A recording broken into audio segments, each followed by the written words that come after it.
undergraduate, went to South Africa to work there. And I mean, it's a long story, but what happened is she was stoned to death by a group of young boys, basically.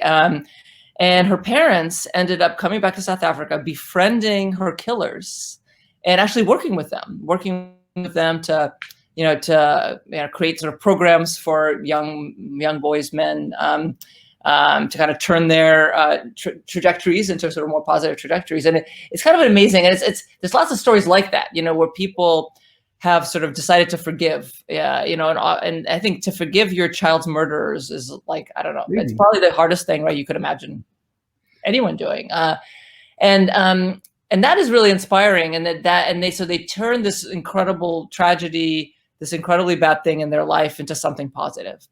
And I know I have also a colleague that, I mean, you hear stories like that where there's a tragedy and someone, they decide to sort of change the world. A colleague whose baby died because of a crib defect. And so they decided to sort of commit themselves to changing sort of that industry, making sure that never happens again to someone else.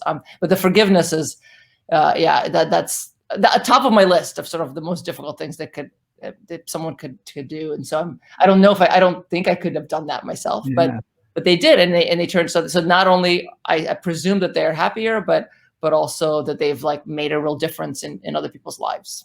Yeah, I agree with you. I don't know if I'd be able to bring myself to do that. The only way in which I could even conceive of myself being able to be so, I guess, large-hearted and forgiving is if I really kind of understood what I think is a very true statement. And this sounds grammatically wrong, the statement, but it's actually not grammatically wrong. And the statement is, or sentence is, hurt people, hurt people. Hurt people, hurt people. And so, these people who stoned her, right? They're probably from backgrounds of abusive parents and so on. And so, these parents of this girl, your undergraduate student, probably recognize that these guys, they probably are coming from a bad place themselves. So they're hurting inside, and they didn't have any other outlet, and they just happen to take it out on their daughter. But let's try and improve their background, right? Exactly. And it's so hard because this happens all the time, right? Like with bullies, right? Often, they're themselves likely in pain, and that's why they're bullying others. But it's very, very hard. It's kind of like when they go low, you go high, right? It's very hard for us. I certainly have trouble with that. If someone hurts me for any reason, and I maybe intellectually I know they're not doing very well themselves, and that's why they're doing it. But it's hard, right, to sort of get past that, to go high when they go low. So I'm very inspired by people like that.